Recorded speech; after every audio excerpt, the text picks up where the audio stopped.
I was just laughing though because I always thought that we have some that would allow there to be a discussion about it. So it's just interesting that put that out. You're like, what the heck? So you get a strike on your channel. That's what they call it. Like you have a strike on your channel. Okay. Okay. I think I got everything now. Cool. But doing the review of some of these, the high infant mortality, the infancy stage of human development, how fast the baby grows, seeing if they have developmental delay. Oh yeah, then all the gross motor skills. So this guy, oh, he is trying to sit without support. He's 8 months. It'll be 9 months on Sunday. He was born on the 31st. Your son? Yeah, so I'm trying to like match them up to these. You know what I mean? Like you have them at 1 month, turn their head. 4 when they can roll front to back, sit without support. That's what he's doing. So I guess in a month and a week, he'll do the creeping well, cruising around furniture. He's trying to do that as he's like big. Then independent steps. So that's like at 12 months.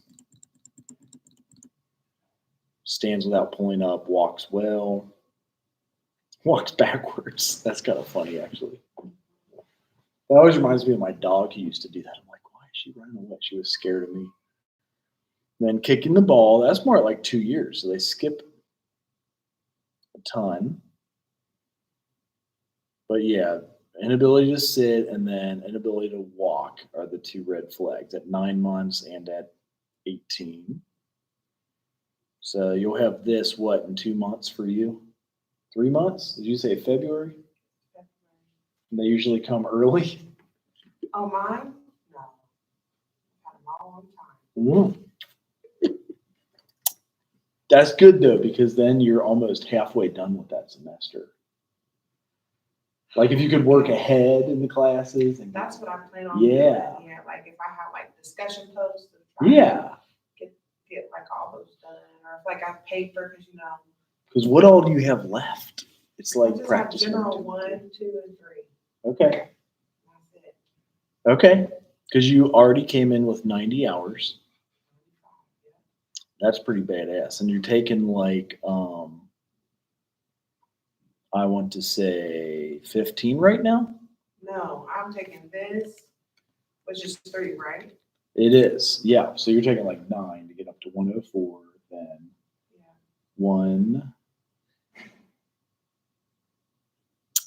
What's it called? And then I'll have to do the internship. Okay. In the summer.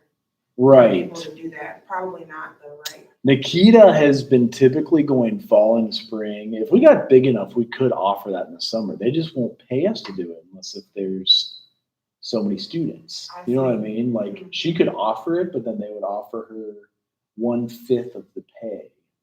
I see. Okay. So spring or fall. Fall. Ideally at your place of well, to work. Do that internship for it to count towards that $10,000, I was thinking about doing it at a place that qualifies for community behavioral health. Okay. Shoot. Do you remember what place we look up your all's your record on? Say that again. Like we wanted to look at where your this is it, Chaz Banner Pro. So self-service. Have you already looked at this with Nikita also? Or Nisha or somebody? Just to make sure you're on track. To graduate? Right. Just like all of your classes and what. Yes. Yeah, with Nikita. The checklist? Mm-hmm. Yeah, we did my checklist. Cool. Okay. What? How do you spell your last name? Chapman, C-H-A-P-M-A-N. Since nobody else in it is in here, if you're okay, I'll look at it. Oh, please. Yeah, look at it. Pretty please. I guess I am. I'll turn the camera. Is anybody else gonna come? What time is it? I heard nobody has showed up because of rain. Hi. Like, what's going on with the rain? Do people think that they'll melt? It's like kryptonite. Right. Got the shroud. You get the money? Guess what? What? That shit. Did you? And that's paid too, right? Yeah. Okay. It's quarterly. Sweet. 1,200 every quarter. So at the end of the semester, basically, I don't know if it's like up front or Mhm. on the back half. Regardless, it don't matter. I need it. So, Okay. yeah. Congratulations. Yeah, I know. That's amazing. And got my job at my area. Dang. Good too. Yeah. So Wow. So weekend buyers. They pay good too, right? I've heard. Decent. I've got a buddy who works there. I get paid $14.95. That's because I was working at the other miner and we had got a 45-cent raise. Okay. So transfer over. I hope so. I hope it makes Yeah, I've never seen this before. You have 95.870. I wasn't playing no games. Yeah. What was it? 0.870. I don't know. Like, which one is? They've got to have it listed somewhere. That is hilarious. I've never seen that in my life. Like, maybe they're 51.670. These. So they only give you like 2/3 of a class. Is that why? I guess. Math, ethics, and that is the weirdest mathematics. You must have been on quarters. I was. That's yeah. why. I'm like, why would they do that? Okay, so you would have 95 plus 9 is 104. Plus 9 more you said you're taking next semester. Is those general 1, 2, 3 are all 9? Okay. I mean 3. Okay, yes. So then 113, and then field is 12. With the class, it's 15 more. So field is 12 and then 3. Okay. That's good. And you got your check sheet. That's the most important. So as long as you have your check sheet, you should be good. She hasn't emailed it to me. We did it. I always ask people to hold possession of it because if nobody She was else, going to ask about the statistics class, but right? Dr. Hobbs said that it's equivalent. So Good. That's all you need. Miss Nikita was grandma passed when me and Amy Oh, had that conversation. So trying to wait it out. Yeah. It's been like a week. I don't know. Mhm. I'm gonna email her right now. Just said that. I talked to Dr. Hobbs and she said that I don't need to take another statistics class. Good. Okay, perfect. So you should be good there. Fine motor skills are fun too because right now transfers hand to hand. I think my kid's transferring hand to hand. At 6 months, 9 months, you bang 2 cubes together. You're always like so annoying, but you just like get used to it. Then throws an object. Then like the pincer grasp is where they can pick up a blueberry. Imitates back and forth scribble, 3 cube tower, adjusting the spoon for eating. So that's 14 and 20 months. They jump up 6 after that. 2 years, 1 year and 2 months. And then go to almost 2 years where they close the box with the lid and imitate vertical lines. And then all of those at 2. Create a 6-block tower, feed themselves, remove clothing, grasp and turn a doorknob. That's the scary part when they start running at your house. They're like, see ya. They think it's funny. When you're in the bathroom. Right. They're outside. They're like, yay. And they're like, that's not cool. So, and I know a lot of this is just review, kind of like baby sleep quite a whole lot. And there is such a thing as infant mental health. We have a few slides on these that we went over, but just making sure that they have a secure attachment with mom. They are vulnerable to abuse and neglect. Sometimes you think the kids will just forget it, but they get stressed out too. They can tell when somebody's screaming or like yelling, stressed out, fighting. Just like if you ever have argued with anybody and you notice the animals pick up on it too. They'll like come over and try to calm you down. Anybody have animals? you have animals? Why do you have a dog? 2 cats. Oh. And even they'll notice and they'll come over and like sit on your lap and try to calm you down if you're disagreeing about anything. That's interesting to me. And then, yes, we're going next for the attachment theory. And so I was going to show you guys the strange situation. And that's on the next slide after this. The strange situation was something that they did to assess the attachment of kids. And gosh, I didn't realize we were already on slide 25. We're almost done with this. So attachment theory is a big one, though. It predicts how you'll behave with people in life.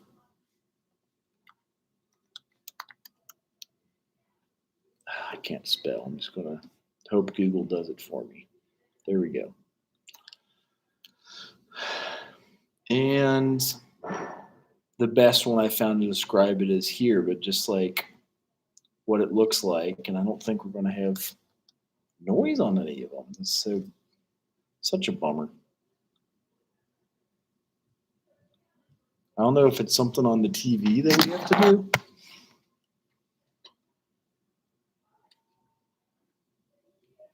Maybe from sound.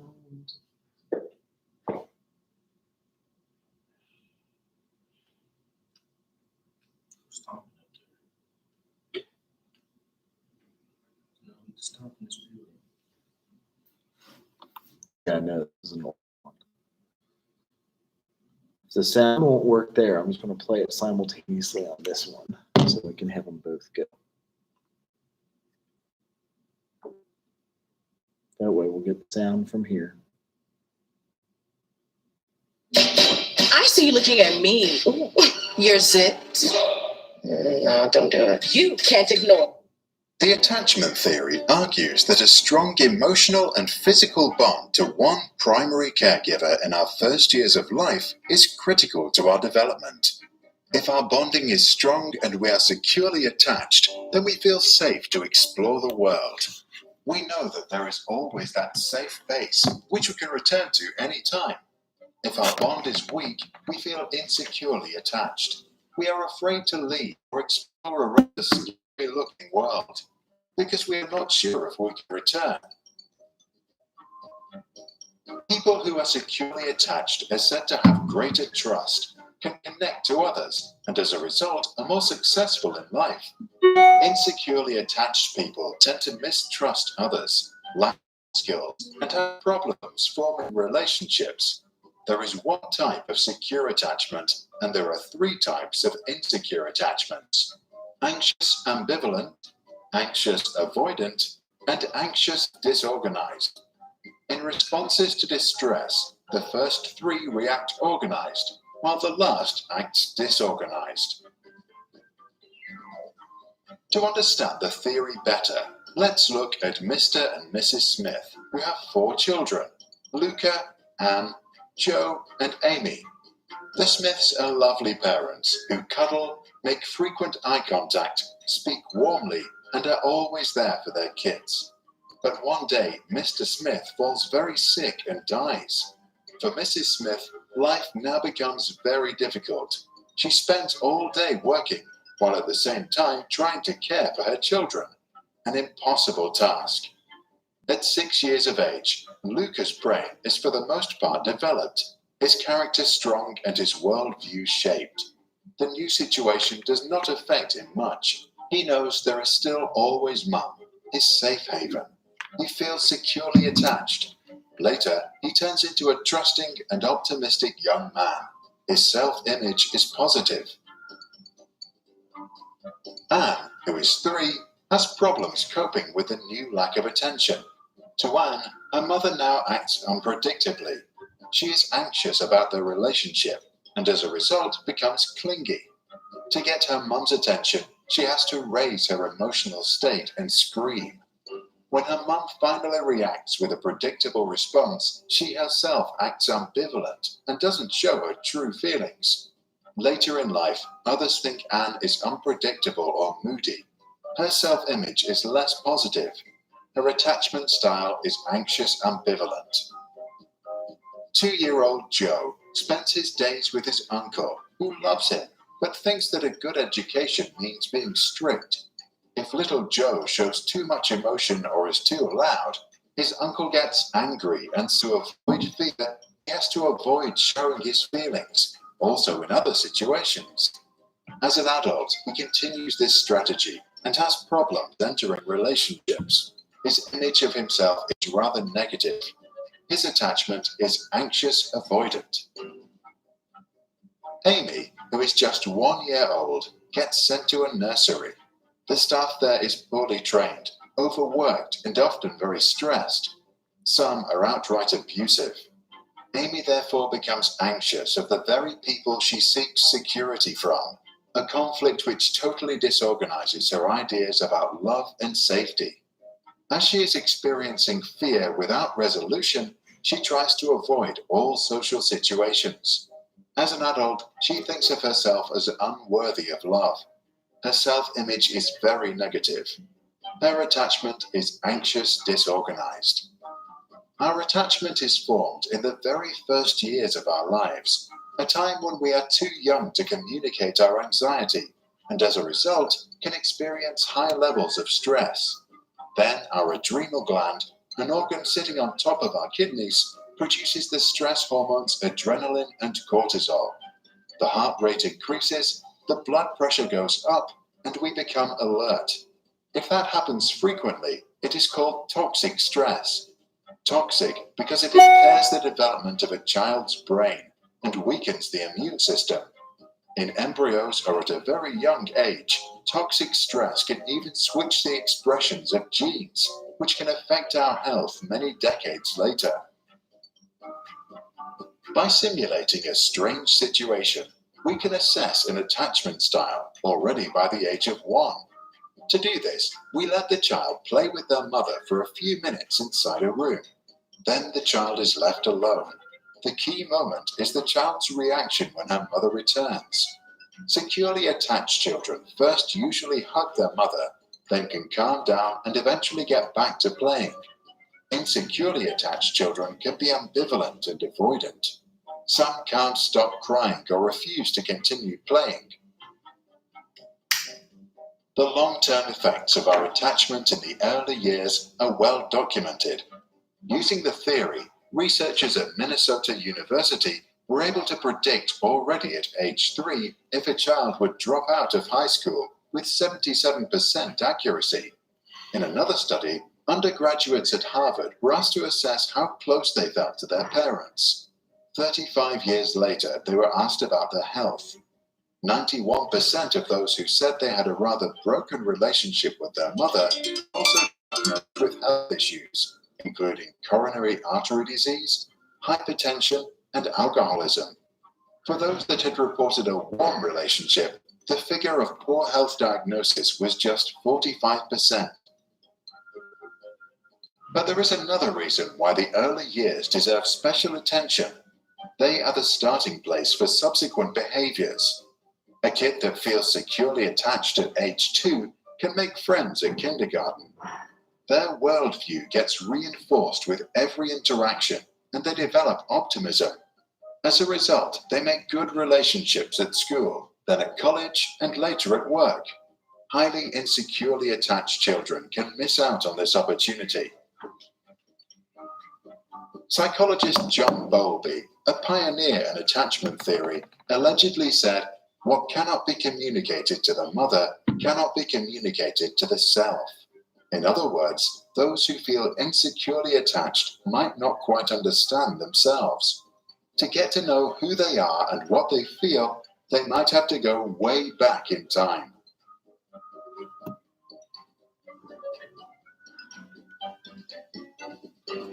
So that's that is attachment theory. It's interesting just because it plays so much a vital part of our lives that you often don't think it would affect us that much. but how we grow up and are attached to our parents, like, really does, which is crazy.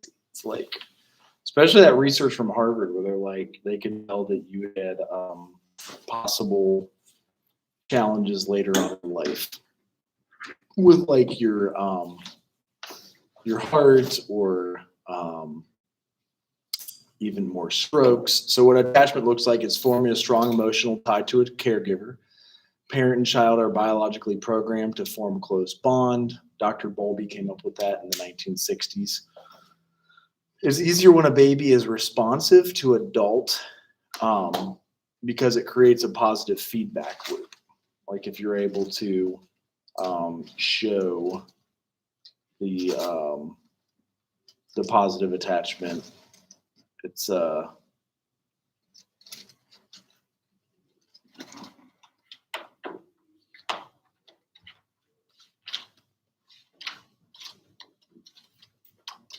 I got a new YouTube and they're asking about it. They said, "Where are you guys at?" And it is in D2L. So also implications for functioning, like your interpersonal skills, self-control, school performance, relationships later is kind of a big deal, just because if you don't have a secure attachment, it becomes hard to trust others and have that attachment later on in life. One other one that they used to test this was called strange situation. I'm using this computer for sound though, so I'm hoping it works. For some reason, the sound isn't working there.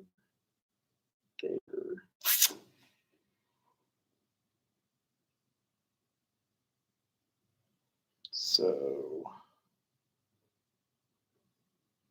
let me make sure.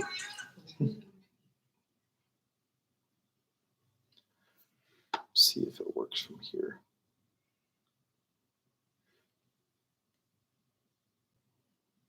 So they always have mother, infant, and observer.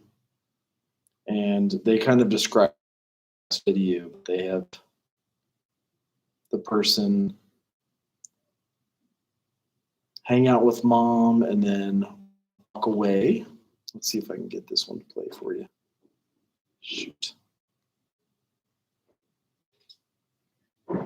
And then after hanging out, they have mom walk back in and they see kind of how the kid reacts to mom coming in. Like if they have a secure attachment, they may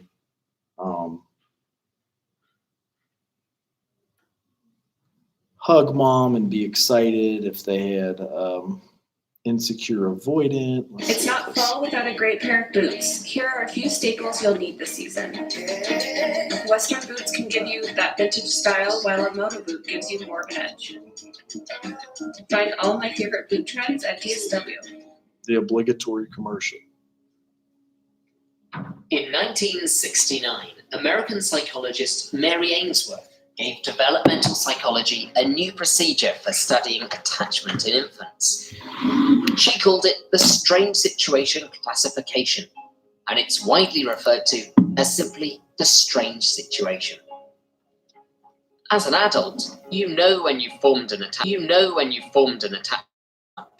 know what it feels, and you know how to express your feelings in words. However, when it comes to babies and young children, they haven't yet developed these skills, and therefore researchers must turn to more subtle techniques, such as the strange situation, which measures the security of an attachment in 1 to 2-year-olds.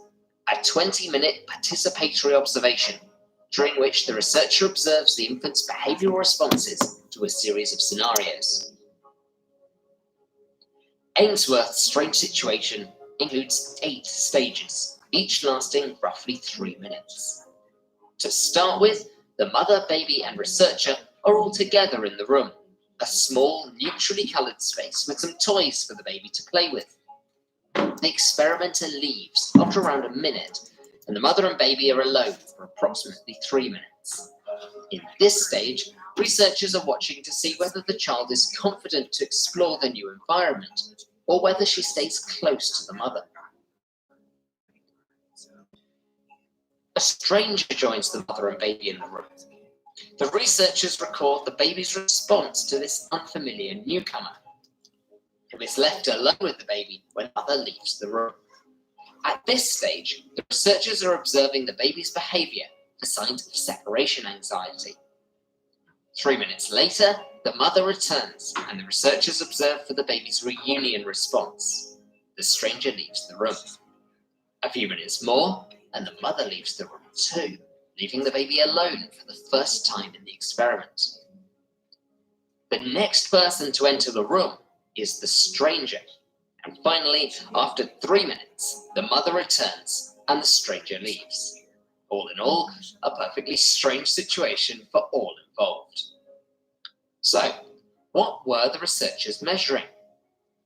When the mother was in the room with the baby, they scored the infant's behavior on 4 measures: proximity and contact seeking, contact maintaining, avoidance of proximity and contact, and resistance to contact and comforting. The baby's exploratory behaviors were also recorded as she explored the environment. Ainsworth reported that infants display one of 3 attachment types. Securely attached infants showed distress when separated from their mother, were avoidant of the stranger when alone, but friendly in the presence of their mother, and were happy when the mother returned from outside the room. 70% of children studied fell into this category. 15% of children demonstrated an ambivalent attachment with their mother. These children showed intense distress when the mother left the room and demonstrated a significant fear of the stranger. When the mother returned to the room, ambivalent children approached the mother but rejected contact. Ainsworth reported that a final 15% had an avoidant attachment style. Such infants show no interest when the mother leaves the room and play happily with the stranger. When the mother returns, avoidant children barely seem to notice. In 1990, Main and Solomon added that a very small percentage were inconsistent in their behaviors and defined this attachment style as disorganized. Ainsworth's caregiver sensitivity hypothesis suggests that differences in infants' attachment styles are dependent on the mother's behavior towards the baby during a critical period of development. If you enjoyed this video, please click the like button and share it with others. If you haven't already, make sure you're subscribed to Psychology Unlocked. Lots more on the fascinating world of psychology at psychologyunlocked.com.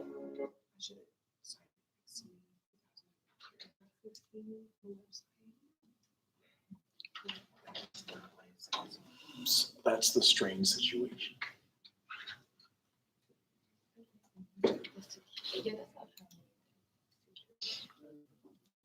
And they say 7, that's the part that I missed on other ones, 7% have a secure attachment. So like you've got a bond with your mom or your caregiver. They use their mom as a secure base when playing. If they're insecure, they don't use mom as a secure base, or they're indifferent. And then insecure, anxious, they're kind of clingy and reluctant to explore. And then angry at mom when she comes back. That's like 15% of the kids.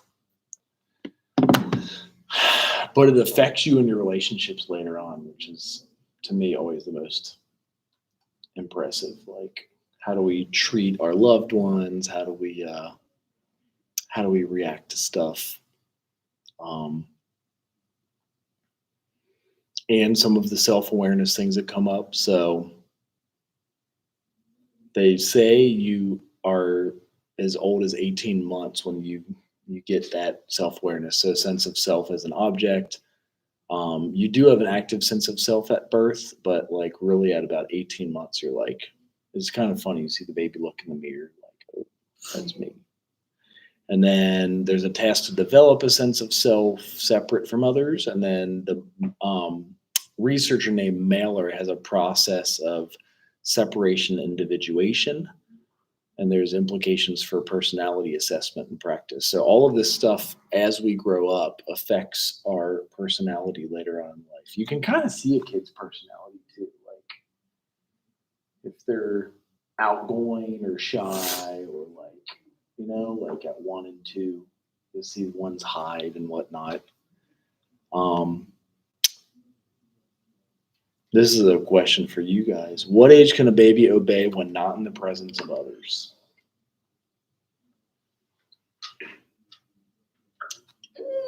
Like, I feel like, wait, can a baby obey?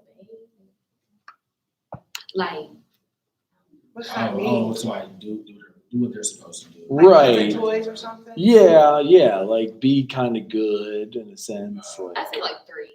Oh, really? I think a good age is probably like they clean up their toys on their own. I don't know, 22 months. I don't know. yeah, I know. And then One or that's, two. they do say the age of reason is 7, like when they know right and wrong. I'm just trying to, I don't know about that. you think they know right and wrong earlier? Yeah. Like 4, I see. Like they got a good concept of Mm-hmm. what's right and what's wrong. Mm-hmm. Yeah, also too, like, I just remember from previous classes, like you can shape their personality, like you stop shaping their personality, like your imprint when they're 10. So if they don't know right and wrong at 7, that's a little too late. Right, You have lost them. right. It's over. I feel like that's also why at some churches they have you go to, is it like confession or first communion? That's more the Catholic Church at 7. So I'm trying to think of, and then confirmation is like 7th grade. So I'm just trying to think of spiritually, developmentally, historically, like what they would put on kids to, when do you start having them babysit too? What's the youngest you'd have them babysit? When is it legally allowable to leave them at home alone? Is there like an age for that? Is it 12? No, it's younger than that. So that's younger? Yeah, like so it's first grade. Well, I don't know if it's law because I know every county's different. So Right. if you call Family Children's Services on like somebody that got off the bus, like, oh, that child's at home by themselves, Mm-hmm. that's fine. Right. Legally fine for that child. Like, oh, that child's been home for 2 or 3 hours by themselves. Family Children's Services will not come out. So I've heard our buses around us, mom has to get them off the bus in 2nd grade, and then maybe it's 3rd grade they can get off on their own. I know in Indiana it's definitely 12. Okay, right. Yeah. Because I remember I think it depends on each county is different. Yeah. Like, Yeah, I can see that. So then the last one, well, what role does the process of self-referencing play in self-regulation of behavior? Like, are they able to calm themselves down? I think you're in the 12th though. So that would make sense. Yeah. Like, that's the age out of daycare at 12. So. Mm-hmm. Right. I Right. went to stay home alone and stuff. My mom was like, no, not till 12. Oh, yeah, interesting. I would be in trouble. My kids is at home. They just got out of school. I check their iPhone. Right. You've got their tracking device on them. Yeah, I see on camera when they get in. But you have a few older, right? Like, My oldest is 11 and my youngest is 10. right. Yeah. That's 5th and 6th grade, right? 4th and 6th grade. Yeah. Yeah. He'll turn 10 in the end of October, so. Right. But yeah, like, and they was at home last year. Mm-hmm. Any younger than that is scary. For the Right. youngest one, like, right? I'm not gonna leave a 7-year-old by themselves at home. Mm-hmm. Right. And then the last one here says responses from others influences moral development, but the implication can be to avoid certain responses. Like, speaking on morality, when do you think kids that like see you when you're like shocked that they did something and they're immoral or like, so sometimes they'll do something good, or like my 2-year-old will kiss my 3-year-old when we're looking, and then we like go to the other room and like smack her. Yeah. I think they know that pretty young. Right. It's like what's morally wrong, you know? Yeah. Yeah, so they're avoiding certain responses though, so they kind of they try to act good Mhm. Maybe like they know. I think they know right from wrong. Like at 2, Mm-hmm. but like probably like integrity. Mhm. That is not a characteristic of a child until they about 5. Mm-hmm.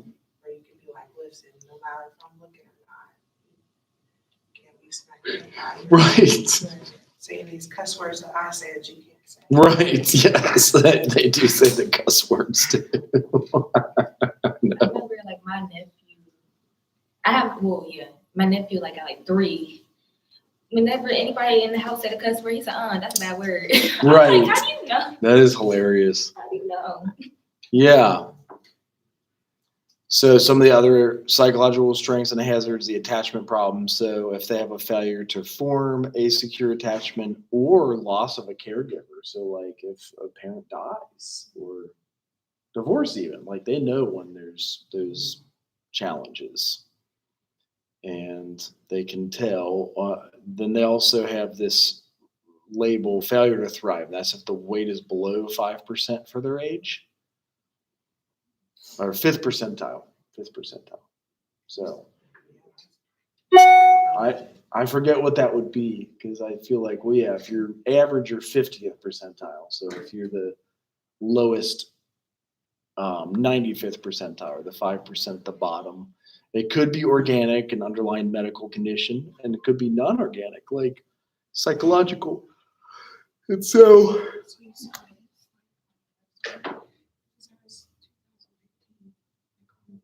they make you cite your stuff. What class do you guys have to cite for? We both so we both got marked off for not citing right, and so I use like the Purdue Owl. For APA. Yeah. Like the 7th edition to cite my paper. Right. I went through it, and I'm comparing it to like my other professor's notes, like that I did wrong, and I wonder what she used because I would like to argue my case. What Nisha, how Nisha graded it. I wasn't gonna say her.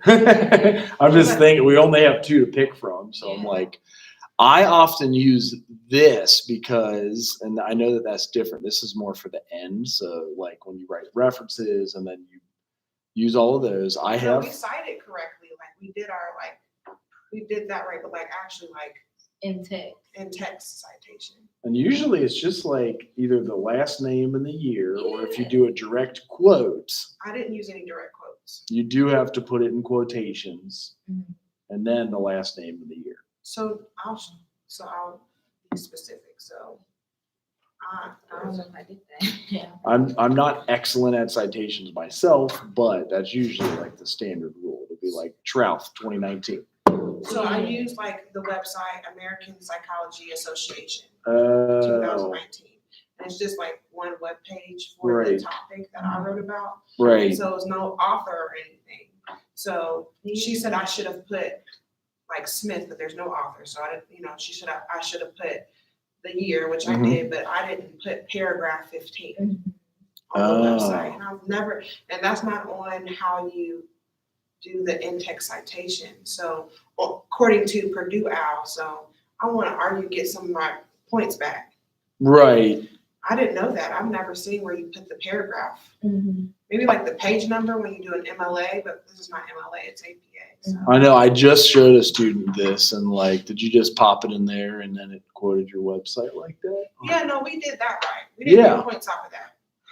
So then, what was the points for? Because you didn't have the last like name? in the text. Well, I know I got points off because I didn't cite out all of my text. I just did the references at the bottom. But I'm talking about like in the paper when you she did it, and the teacher said she did it wrong. Yeah. It's like, sound look right to me. I don't know. She got the author in the year or the. I just need to ask her in class. Right.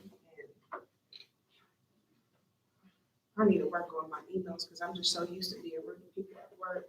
I don't know how to be nice to people in class because I like everybody.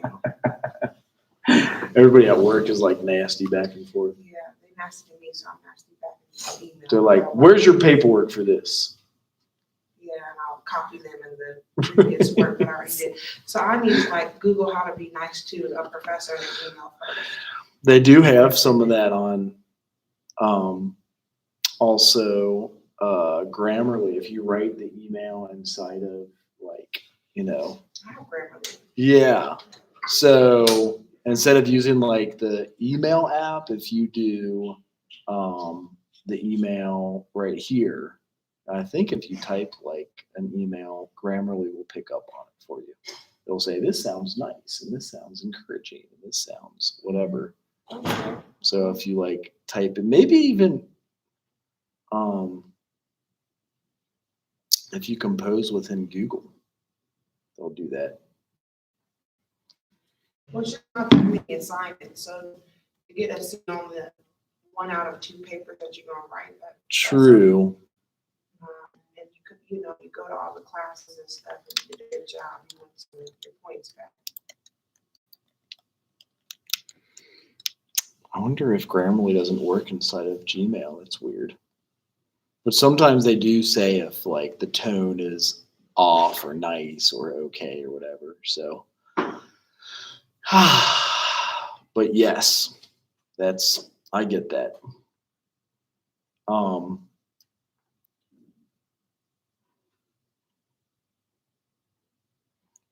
The last 2 slides are kind of like social strengths and hazards, like circular influences in the family. So like if the marriage is good with the parents, then the baby can pick up on that. And also be kind to others. If it's not so good, they might notice family stress, and that comes out the way they behave to others. So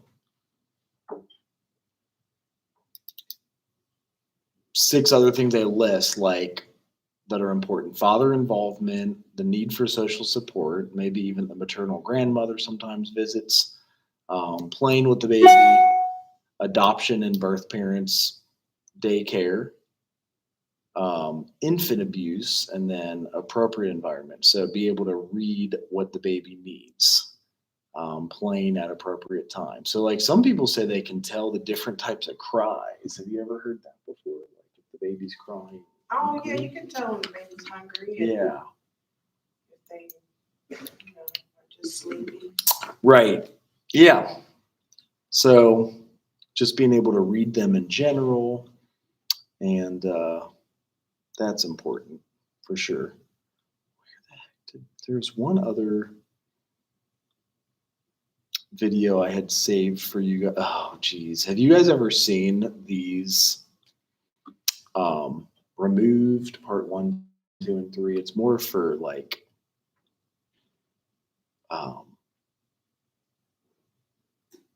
foster care. So it's about foster to adoption. And they're an important message, but it's also like a sad story. It's like, God, that's sad. I really wish our sound was good today because it's kind of pissing me off. There's your all scholarship. Because the administration still doesn't have any money. Oh, it's still not. They want us to front the students the money. Distributing the money this fall. Yes, that's what we're going for, related to the responsibilities in the grant. This is different. Right now, they have 6 to 9 applications from students meeting the criteria. So, like, apparently, financial aid sent out applications to So people. where the applications at? That's what I'd like to know. I'm So like, why are they sending them out if we're the ones who It's already approve? on the website. Is that why? And so you submit it, right? But On CSU's website. yes. Oh, wow. But then Dr. Wiley said not to complete it because you're gonna have to redo it. That is annoying. Yes. Because there's no money. Like if you're applying and they want us to front the money. Because students in my other first class have already submitted it. And they're like, we're just waiting. And she's like, yeah, you're gonna have to redo that because we're not. That's the 9:30 a.m. class for cultural competency. Or 1 something. o'clock class. Okay, right.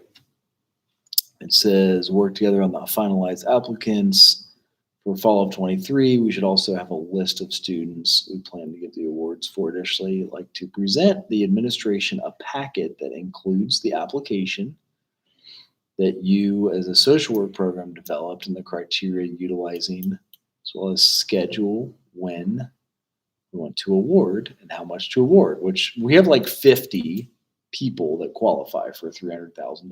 So it would probably be 6,000 a piece and then spread over 2 or 3 semesters.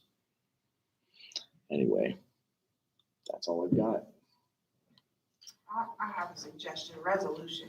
Yes. Next time, just don't announce it until y'all have it. What's weird is like they did put that on the website and everything. Like you said that it's on CSU's website. It's on CSU under, there's like I'll go to it. Then that's when people started asking us about it. So we do want to be transparent as it's coming in, but it's like, So you wow. guys put it on the BSW hub. Oh, so When you also, go, I'm still not a BSW. Oh, really? Yeah, I'm just not in so when you go to, oh, they took it I'm a off. social worker. there. Do you have Nisha in any classes? Nisha is our new Dr. Wiley. Dr. Wiley. I've never met her. Dr. Nisha Wiley, then do you have Nikita for anything too? I got Ms. Jackson. Okay. They took it off. Oh, they did? Okay. Yeah, they took it. Mhm. They did.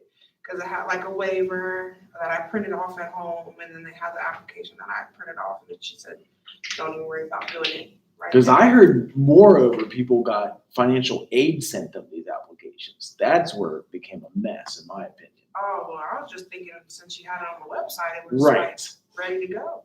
Right. And I printed it off and I was gonna fill it out, and Yes. it was really easy like prompts of, you know, why you needed it Pretty and what simple. you're gonna do with it. It was Right. real easy. I was just gonna make sure to like type it and stuff, and she don't worry about it. Right. But you guys don't have it on here no more. She probably took it off because, like you said, she feels annoyed, just like we all do, that they say there's this money, it's being given to Central State, but then this discrepancy where the state wants the money fronted to students and Central is 12 million in the hole, so they have no money to give out anywhere. Like they have to get the money in the first place to get it. Maybe other schools are more well funded and can front the money, and that's the difference. So It'll why work do we? out. It'll work out. I know. Just not this semester. I'd like for it to come out before, because we've got seniors that if that's not the case, then I guess next semester would still work. They would just get a lump sum for the whole thing. So how did you now? It was told 10,000, right? You Up said to 6. 10,000. That's Oh, exactly what okay. it says. Oh, up to. I thought you. Yep. Okay, I heard you say 6,000. I'm like, okay. Because there's now. 50 people that qualify. Yeah, Oh, okay. I see. Yeah. So you're gonna make sure everybody gets a piece of it. that's the idea. Right. Excuse me. That makes sense, and that's fair. Give us $100,000. That's fair. So if they give you $300,000, why can't Central afford me? They have not gotten anything from the government. It's just like a Oh. promissory note from the government. Like, we'll give you 300,000. Go ahead and start giving it to your students. And then I guess Central's like, well, we're negative 12 million right now. We have nothing to give. Hmm. And what's the thing? I'm sorry, I missed the whole thing. What scholarship is this for? It's called the Great Mind Scholarship. Okay. So if you graduate with a social work degree within 2 years, you should qualify. Yeah. So, do you know, well, I mean, you know Central's budget, like their financial situation. Are PWIs in debt at all? I've heard there's going to be a complete collapse of all like greater university institutions somewhere within the next 10 years because we've got so many of us with paper degrees that social work is a needed one, but think about other ones that might be art history or I'm trying to think of an example. I hate to bash art history, but that's the first You're one. that talking comes to about mind. lots of liberal arts schools because their degrees are like not Philosophy, they're not like a theory, I like like it. evangelical. Philosophy is really good. It's really good. It's really much needed. I like philosophy. Absolutely, yeah, I agree. I love it. we all have to take philosophy for the liberal arts degree, but to be a major in it, what do you do? See, that's the problem. Like you can just write papers. That's it. Right. Yes. Because philosophy is just a way of thinking. It's not really. Yeah, I appreciate philosophy by all means. I think about Antioch sometimes. I take kids on tours there. And It's a I'm good like, example, actually. And then they have like self-design and co-op, and I'm like, how the heck are you self-designing your own? Is Antioch still open? As they Yeah. closed, right? They shut down. No, they've been open for the last 10 years. Okay, so they closed 10 years ago during the great financial crisis. Yeah, and they've been open. Well, they've been open and running Antioch College for the last 10 years. And Antioch University was never closed down. Okay. The college part did close. There's two different ones. They're both Yellow Springs. Right. Yeah, but like, yeah. So one of my students, her self-design major is like hip hop studies. Like, really? She's it's like, how are you gonna get a job? Like, you might get a cool job for a little bit, but like something happens and then you like. Correct. That's my fear when it comes to like having my psychology degree. I also have degrees in theology. So when I got the master's, it was more applicable because you could be a deacon or you could be work at hospice. But it's the same thing that social workers do with a spiritual component. You know what I mean? Like it's no license. I like degrees that offer a license. So I did counseling and I did social work. Those were my applicable degrees. Kind of like license, it's kind of like security. I feel like it should be and it is, but yeah, I would think so. That's why I was directed this way. I had an undergrad in psychology and theology, so I either get a doctorate for my license in psychology, or theology seemed kind of out there. It was a philosophical degree in a sense, but there were applied theology degrees where you do MA in theology and pastoral counseling. So you're like working as a VA pastoral counselor, or you work at hospice as a pastoral counselor. So way more social work jobs, though, I'll tell you that right out of the gate. Hundreds more. So it'll pay off. Your degree will pay for itself. You already know that. You probably already have what's that? Oh no. What were you gonna ask? Oh, I was gonna ask, how much you social workers like make? Like with the BSW or with an MSW? BSW. So I'd say, and you may know this more clear than I do because you're working currently in the field. Do you have your eye on the job or licensed job, and what is the pay? Raise or change or anything? 35,000? So here's the thing. I'm gonna be so transparent. Since I'm a job developer and workforce, you have to start off somewhere. Yes. There's a lot of people that will not hire you just because you have an amazing internship, or even if you like go overseas and you work with little babies of Uganda. Right. You have to have some experience. So after you have like at least a year of experience, especially in mental health, being like in social work, then the door's really open, and then your second job you can negotiate to around 60 to 65,000 a year. Mm-hmm. That first year or two is not, you're gonna make around $14 an hour. So like 30,000 a year. It's 30,000 a year, and you could do your internship at a good and important place that you know hires for good pay. So that internship is kind of key. Like you want to find something that you're trained while you're a student, like kind of what you're doing too. You want to get trained as a student. Right, and then you can always, like for instance, and she would share, and then actually she has a current Central State intern for social work now. Damani Ramey, she's a therapist in Osterland, and so they're like an inpatient, like behavioral facility. Like, they're kids that should like that are mostly like have sentences for being in prison, but they have extreme mental health, so they live at Osterland. Have you guys heard of it? Have you heard of it, Dr. Charles? Yeah, I've heard of programs. She started her first year at Osterland after she worked a year at being like a school therapist. but she also has her master's in social work. But she started her first year at making $65,000. Okay. With her bachelor's? With her With her master's. master's. Okay, and that's only 1 year after your bachelor, so that's why I say like that literally doubles your salary Yeah. out of the gate. And then she's working. She got like all her supervised hours, and she got her LISW. She just got that like a couple months ago. What year did you graduate from Central? She actually graduated from Miami, but Nikita helped her. She was part of like their study group or whatever, and she got her LISW. Because she was a Central grad from like 17, right? She didn't no. She graduated from Miami with her bachelor's and her master's. Oh. And then she came here, like they have like a study group. Yeah, then how did she find Nikita? I didn't know this. I thought that Because so me and Damani, and it used to be 8 of us, but now it's three of us. We're in like this group called Soul Workers, and then so Justice Lawrence, she graduated from here last year. Did you have her as a student? Yeah, I did. Okay, so Justice, she's a part of the group, and so she does the study group too. Okay, And so she invited Damani. Damani was able to cool. get information and work with Nikita, and she got her LISW, and she just got a raise and negotiated, and now she's making $75,000. See that? Now that's what I'm talking Yeah, right. And it is key that we're accredited and you go straight through for a 4+1 master's. Like that 1 year master's makes all the difference in the world. And you have 2 amazing internships there and kind of pick from the jobs. You could do one at a hospital, and you could do one at a school, and then see which one you like. And that's where you figure out these, or are you willing to go 11 extra months and have your master's? And even while working with a good job like that,